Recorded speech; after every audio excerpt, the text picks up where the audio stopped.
Hey guys, Tracy here, Kansas Garden Guy, Summer Pick Farms. What's up? Well, today we are on high tunnel number 2, which is our cherry tomato tunnel. We've got some trellising and some pruning to do in here. But first of all, what do you think of my new hat? My buddy Paul brought this to me last week and said, hey man, I was thinking about you. I thought you needed this hat, so he brought it to me. So I'm rocking that hat today. But anyway, today, while we're doing some trellising, I would like to talk about why we are not doing farmers markets this year. All right, well, it's been a week since, it's hard to go by here. It's been a week since I've been in this tunnel. First initial thought came in here, I pulled all the suckers, and then I got everything trellised up here. As you can see the first, I don't know if you can see that or not, but you can see the first hoop there. Yeah, this is how fast these tomatoes grow. I mean, you get a lot of growth in here. Looks like that clip came off. So it's always good. I always like to get in here with having, you know, multiple tunnels to work around, which I'm not complaining about. But as one person working in here with multiple tunnels, unfortunately, I only get in here about once a week. I like to spend one day a week on each tunnel, and having 4 tunnels, that's 4 days. The 5th day, I like to mow the grass and take care of the honeydew list. These cherry tomatoes. So all I'm doing is I'm coming through and I'm pulling out the suckers, and then I'm kind of restructuring my string or my twine here. What I'm trying to do here is slowly but surely, without breaking these off, I'm trying to get these things trained to grow straight. What we are doing here is we are doing the lowering and lean technique. So in this tunnel, to high impact growing tomatoes or cucumbers or anything that's going to trellis, you want to trellis them up to 1 liter. I've seen people do 2 liters. That's way too much work for me.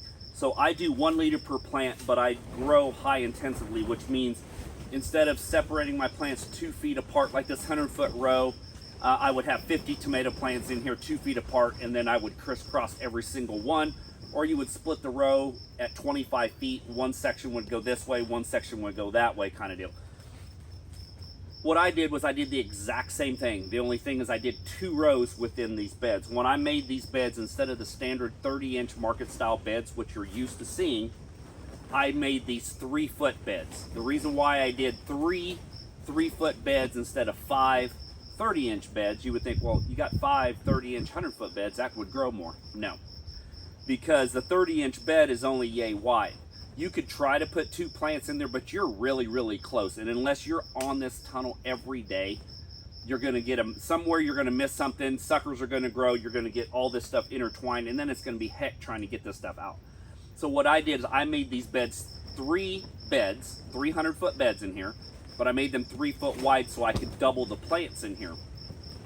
So technically, I have 6 100-foot rows in here instead of 5 100-foot rows in here. And I'm still 2 foot apart, but see, I crisscross them. So one plant's here, the next foot, another one's here, the next foot, another one's here, and so on and so on. So what that does is that spaces the plants 2 foot apart, but they're 1 foot apart in separate rows because they're separated by 3 feet versus 30 inches, or 2.5 feet versus 30 inches. So what that also does is make a wider walkway. When we go to the other tunnel, you'll see 30-inch beds in there, your standard market style beds. Everything is so tight with tomatoes in it, you're literally walking you're walking through a trail of tomatoes like this. Well, see here, I can stretch out. I've got plenty of room back and behind here to get behind my tomato plants here to do what I need to do also, which is awesome. So I'm just gonna keep going forward with that. So what we're doing is we're just pulling the suckers out of here, just like this. And with this landscaping fabric in the beds, I can take my suckers, throw them on the ground, and then take a broom or a rake and rake them all the way to the entrance, gather them up, and then throw them into my my burn pile, basically. I always put all my cucumbers, my tomatoes, any type of that vegetable plumage, I always put that into a separate, especially squash and zucchini, I always put that into a separate pile out away from the farm. and then I can burn that. So if you've got any cucumber beetles, tomato hornworms, squash beetles or any squash bugs, got beetles on the mind, squash bugs or anything like that into your vegetable stuff, you can throw it in a pile, let it dry out a little bit, or you can go right into it and just burn that pile, and you're going to kill those bugs, and you're also going to dispose of anything that's got any disease on it, like late blight, early blight on your tomatoes or anything like that. You desperately do not want to leave that stuff hanging out in here, because it can spread to your healthier tomatoes and then cause a bigger issue. So you want to do that. Have these tomahawks or roller hooks. I happen to have tomahawks this year, trying something new. My other tunnel has roller hooks, so I thought I'd try either one, see which one I like better. So far, they're about the same. The roller hooks I think are a little bit easier, because then I can get a little, from here to here is about a foot. So as you move this, you either got a foot this way or a foot that way. There's no 6 inches in between. With the roller hooks, I can roll that, and every 4 or 5 inches I can get a click. So it kind of helps a little bit. But yeah, this is the lower and lean technique. So I call it crisscross applesauce. The reason why I call it that way is because, for one, I'm kind of quirky like that. But two, when my youngest son was in school, when they used to have to sit Indian-legged in school, now that you can't say that, she used to say crisscross applesauce. So you crisscross your legs, and you're quiet when you're in the library, when a librarian's reading a book or a teacher's reading a book. So we always got used to calling it crisscross applesauce. So now that I've crisscrossed all these, I came up with the idea of calling it crisscross applesauce. Just something quirky. My son is 20 years old now, and just kind of, I miss the kids when they were little. And so it's just something I keep in my mind. It's just a good time that I remember when my son was little. So yeah, there's that. But so I'm just gonna keep going. So all I'm doing is, like I said, I'm cutting the suckers, throwing them in the center aisle here, and I'm just pruning them up and then re-trellis them if I want to. Right now, I'm not gonna trellis these right now. I'd like to wait until they get a little bit older, and the reason why is because I want them to be a little bit longer, so when I lay them down, gravity pulls on them and helps lay those down, because right now all these plants are wanting to grow up. I usually wait until they get almost to the top here, and then I lower them down, so that way I have more mass and gravity helps me lower these down. But in all entirety, you know, half of this is going to go one way, half of this is going to go the other. And yes, I would have these little clips. Sounds like my neighbor's getting ready to go to work. He's on his motorcycle. So usually I have those little tomato clips like you see everywhere, and which makes it a lot easier. But I ran out. So I ran out yesterday, and right now I ordered some on Amazon, but they're not going to be here for 3 or 4 days.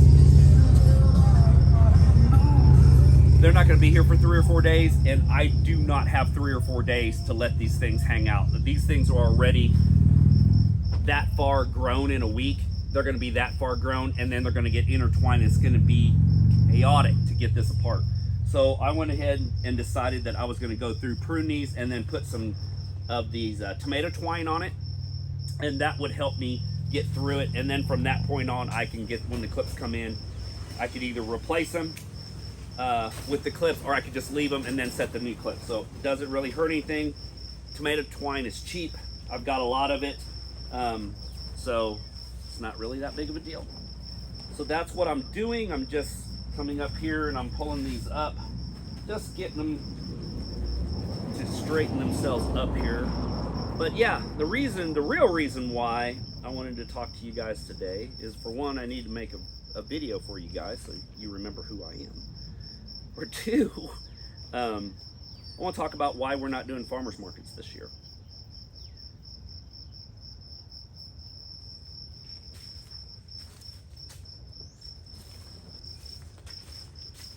Okay, the reason why, Kelly probably could crisscross these guys, just get them out of the way, but the reason why we're not doing farmers markets this year is because of not enough customers at the market. We have expanded this farm now. We now have 4 100-foot tunnels, and that's not bragging by any, I'm not bragging, I'm just explaining to you why. We were fortunate enough to build 3 more tunnels this year, actually 4. Actually purchased 4 tunnels.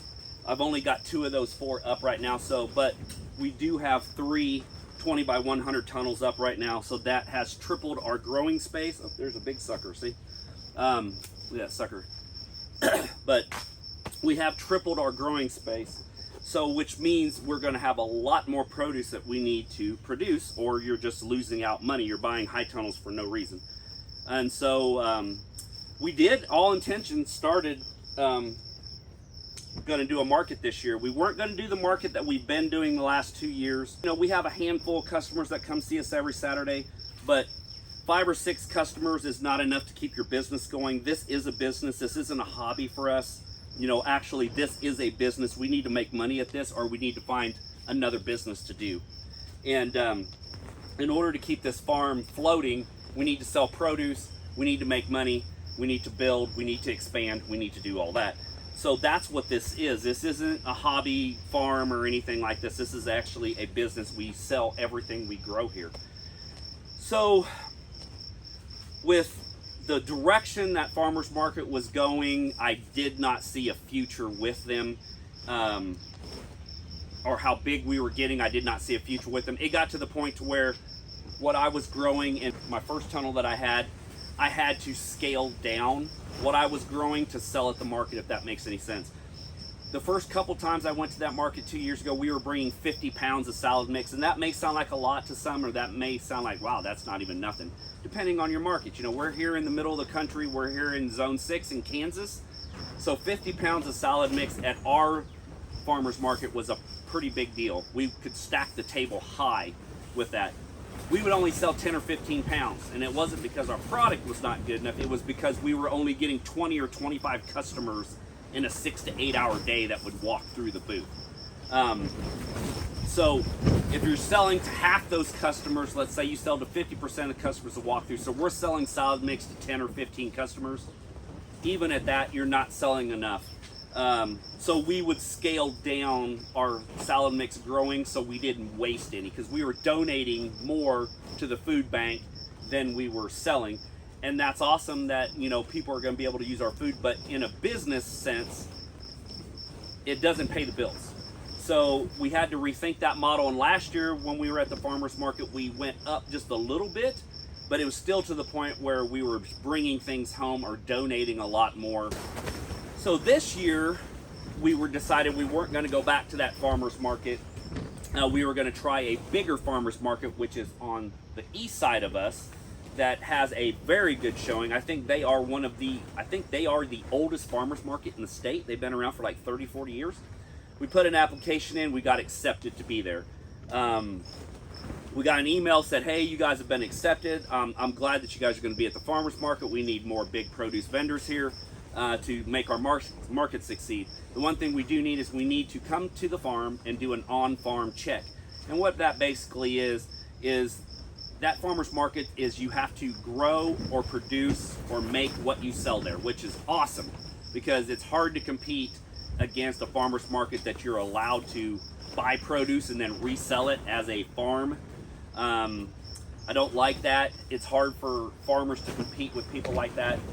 But anyway, she never contacted me. I let a couple weeks go by, never heard from her. I sent an email on the same email thread that she sent me. Crickets, never heard from her. I texted her, never heard from her. Sent another email, never heard from her. Well, 3 or 4 weeks goes by, and then one of our other friends that Ben's at that market said, hey, I talked to the manager, and she was saying that you guys can come to the market whenever you want. Well, it's not our friends' say to have us come to the market. This is how I look at it. If you are going to be a market manager of a farmer's market, you need to be the market manager. I can't be the vendor and the market manager for you. You know, you should contact me and say, hey, I had some things come up, or I made a mistake, or I forgot. If you guys are still interested, I'd love to come meet with you, and I'd love to get you guys to be a part of this market. You make me feel all good about spending, you know, $600 to $900 to be at this market every year. Make me feel like I'm getting my money's worth out of it. That never happened. Even to this day, it's been 2 months now and still have not heard from her at all. So, I hold grudges very, very bad. There's a couple of you on this channel that know that I like to hold grudges. So, yeah. So guess what? I'm not going to that market anymore. I don't care what happens now. and that now has put a bad taste in my mouth, and that's unfortunate, but it is what it is. This is a very cutthroat game in this farmers market thing. There's a lot of backstabbing, a lot of undercutting. It's just the way it is. You know, everybody wants to make money, so it's one of those things.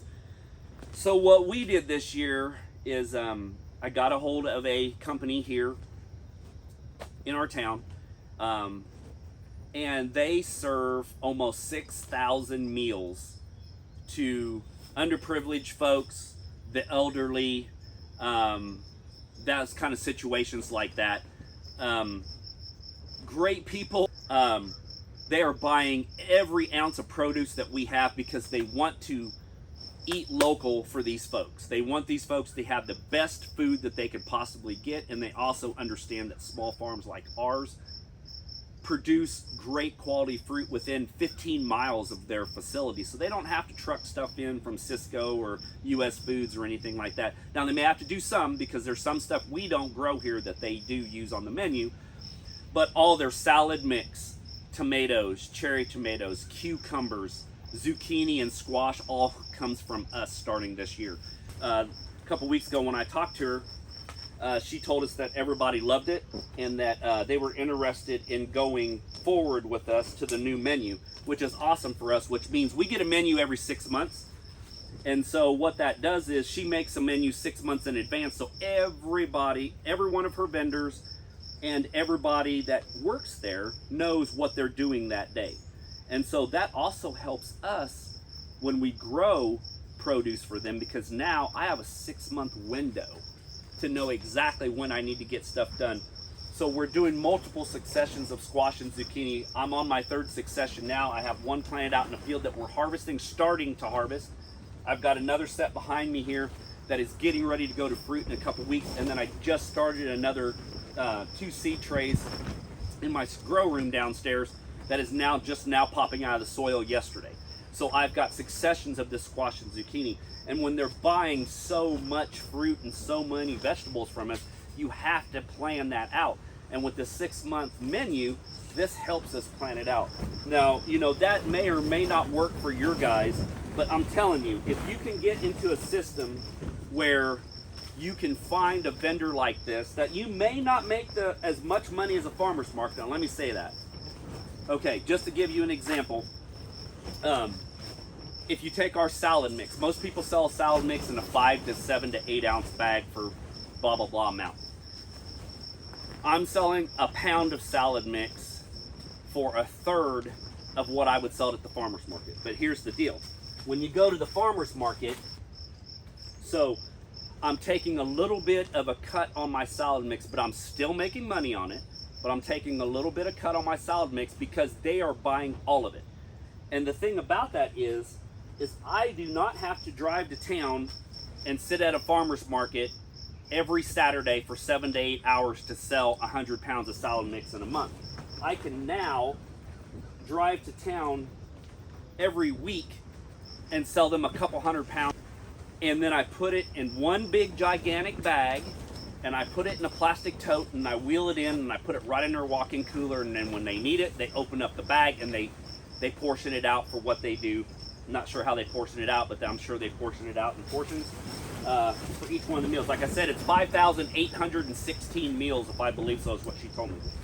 So now I do not have bag cost, as much bag cost. I do not have stickering cost because I don't have to sticker every bag. I do not have 8 hours of labor for my wife and I to be at the farmer's market to sell this product. So it's a kind of a win-win. And do I miss my customers that we did have? Of course I do. I miss people. I like to talk, as you can tell. That's why I'm on YouTube.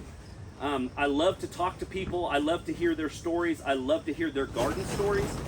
And I miss seeing those people every week. But they also understand that this is a business and this is what we have to do to make money, or we will no longer be here. But we also do on-farm sales also, so those customers are able to contact us and meet us here on the farm, and we are going to help with that also. There's a couple other things we're going to do here on the farm going forward. We'll talk into those as time comes. I don't want to put the cart before the horse, so we're just going to let that lay right now. But there are some other things we're going to do here on the farm to bring more people out here for events and stuff like that to purchase some stuff. But you'll see that stuff as I see it, you'll see it. But today I'm just going to keep moving on down the line here. I just wanted to talk to you guys about alternative situations to make money. Is, you know, another thing you can do is grow for school districts. We talked to the school that I grew up at and the school that's just about 10 miles from here. They're both interested in getting produce from us. We just can't get the legality part of it or anything like that settled as of yet. We will, but as of right now, we're working on that right now. So there's another option for you guys. But anyway, guys, this is where I'm going to leave the video today. If you guys also have Instagram or Facebook, you can check us out there at Summer Pick Farms, or you can watch us here on YouTube at Kansas Garden Guy. Once again, guys, have a great week. I love y'all. See you later. Bye.